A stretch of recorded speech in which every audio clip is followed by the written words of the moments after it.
السلام عليكم ورحمة الله تعالى وبركاته. بسم الله والحمد لله وحده، الصلاة والسلام على من لا نبي بعده وآله وصحبه الموفين عهدا. أما بعد. സർവാദരണീയരായ ഉസ്താദുമാർ, ശബ്ദശ്രോതാക്കളായ സദസ്യർ, വാക്കും വരവരികളും പ്രളയമായി ഒഴുകുന്ന ഫെലീസിയയുടെ സുന്ദര മുഹൂർത്തത്തിൽ കാലിക പ്രസക്തമായ ലഹരിയിൽ ഒതുങ്ങുന്ന ജീവിതങ്ങൾ എന്ന വിഷയ സംബന്ധിയായി സംസാരിക്കാനാണ് താല്പര്യപ്പെടുന്നത്. വികാരങ്ങളും വിചാരങ്ങളുമുള്ള മഹത്തര സൃഷ്ടിയാണ് മനുഷ്യൻ. വിചാരങ്ങൾ കൊണ്ട് നിയന്ത്രിക്കുന്നവൻ മഹാനും അല്ലാത്തവൻ നിന്ദ്യനുമാണ്. വിവിധ വികാരങ്ങൾക്ക് കടിഞ്ഞാണിടുന്ന ദൈക്ഷണിക വിചാരങ്ങളെയാണ് മദ്യവും ലഹരിയും ഇല്ലാതാക്കിക്കൊണ്ടിരിക്കുന്നത്. മസ്തിഷ്കം മരവിക്കുന്ന മദ്യവും മയക്കുമരുന്നുകളും മാനുഷിക മൂല്യങ്ങളെ കാർന്നുന്ന സാമൂഹിക തിന്മകളാണ്. മനുഷ്യന്റെ ജീവനെ ബഹിരിക്കാനും മാനുഷിക വിഭവശേഷി തച്ചു തകർക്കാനും ലഹരിക്കാകും. മുന്നിൽ എന്താണ് നടക്കുന്നത്, താൻ എന്താണ് ചെയ്യേണ്ടതെന്നറിയാത്ത ജീവിതങ്ങൾ ലഹരിയിൽ ഭൂമിയിൽ കാലുറക്കാതെ ഉറയി നടക്കുന്നുണ്ട്. വർത്തമാന പത്രമാസികകൾ കണ്ണോടിക്കുന്നവർക്കറിയാം സമൂഹത്തിൽ എത്ര ആഴത്തിലാണ് ലഹരി സ്വാധീനിച്ചിരിക്കുന്നതെന്ന്. കഞ്ചാവും MDMA-യും വിദേശ മദ്യവും കോളം നിറക്കുന്ന പത്രമാസികകൾ നമുക്ക് അപരിചിതമല്ലാതായിട്ടുണ്ട്. മദ്യപിച്ച് മതോന്മത്തായി മകളെ പീഡിപ്പിക്കുന്ന, ഭാര്യയെ തലക്കടിച്ചു കൊല്ലുന്ന, മാതാവിനെ ദേഹോപദ്രവം ചെയ്യുന്ന ജീവിതങ്ങളാണ് ലഹരിയിലൊടുങ്ങുന്നത്. പരീക്ഷാ സമയത്ത് പഠിച്ചത് ഓർമ്മയിൽ നിൽക്കാൻ ഉപയോഗം തുടങ്ങുന്ന കഞ്ചാവും MDMA-യും ഗ്രാജുവേഷൻ കഴിഞ്ഞാലും നിർത്താൻ കഴിയാതെ കൗൺസിലിംഗ് കേന്ദ്രത്തിന്റെ നീണ്ട വരിയിൽ തളച്ചിടുന്ന വിദ്യാർത്ഥി യൗവന ജീവിതങ്ങൾ നമുക്ക് അന്യമല്ലാതായിട്ടുണ്ട്. ഭാവിയിലേക്ക് നിക്ഷേപമാവേണ്ട അമൂല്യ സമയമാണ് ഇത്തരത്തിൽ ചിലർ പാഴാക്കുന്നത്.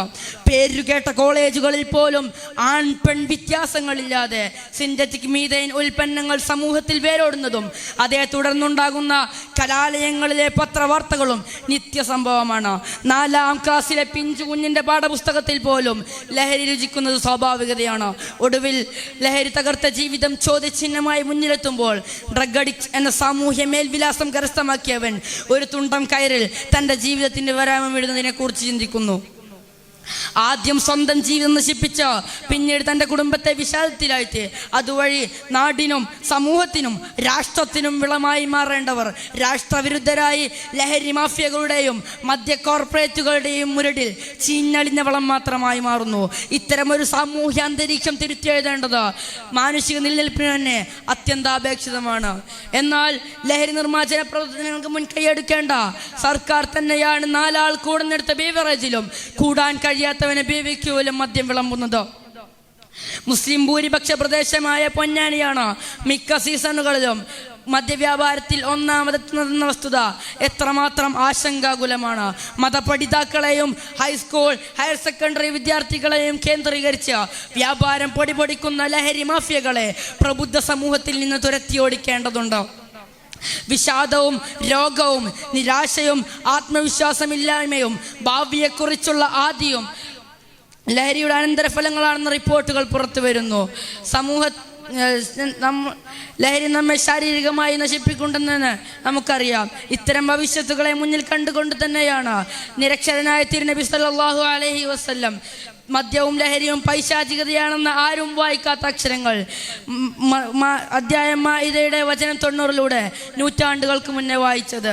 ഘട്ടം ഘട്ടമായി സ്വഹാബത്തും അതിനെ സമൂഹത്തിൽ നിന്ന് തുടച്ചു നീക്കിക്കൊണ്ട് സദാ ഇലാഹി ബോധത്തിൽ മുഴുകിയ അനുചര വൃദ്ധത്തെയാണ് തിരുനബി സല്ലല്ലാഹു അലൈഹി വസല്ലം ഈ ലോകത്തിന് സമ്മാനിച്ചത്. മദ്യരഹിത സമൂഹത്തിന്റെ ധാർമ്മികതയും അച്ചടക്കവും ഇന്നും നമുക്ക് മുന്നിലുണ്ട്. മുസ്ലിം നിയമങ്ങൾക്ക് മേൽക്കായ്മയുള്ള രാജ്യത്ത് കുറ്റകൃത്യങ്ങൾക്ക് മേൽക്കായ്മയില്ല. മദ്യം വിളമ്പാത്ത നമ്മുടെ ലക്ഷദ്വീപിൽ കുറ്റകൃത്യങ്ങൾ വിളയുന്നില്ല എന്നത് മദ്യവും ലഹരിയും സർവ്വതിന്മകളുടെയും മാതാവാണെന്ന ഇസ്ലാമിക പാഠത്തിലേക്കാണ് വെളിച്ചം വീശുന്നത്. ചുരുക്കത്തിൽ മനുഷ്യന്റെ നൈസർഗികതയെയും ദൈക്ഷണികതയെയും ഉടച്ചു വാർക്കാനും സാമൂഹ്യ അന്തരീക്ഷം അധാർമികതയിലും അരാജകത്വത്തിലും തളച്ചിടാനും ലഹരിക്കാകും. അതുകൊണ്ട് നാം ഇസ്ലാമിക ജീവിതം നയിച്ച് ധന്യരാകണം. അതുവഴി ഇരുലോക വിജയം നേടണം. നാഥൻ തുണക്കട്ടെ. വആഖിറു ദഅവാനാ അനിൽ ഹംദുലില്ലാഹി റബ്ബിൽ ആലമീൻ. അസ്സലാമു അലൈക്കും വറഹ്മത്തുള്ളാഹി.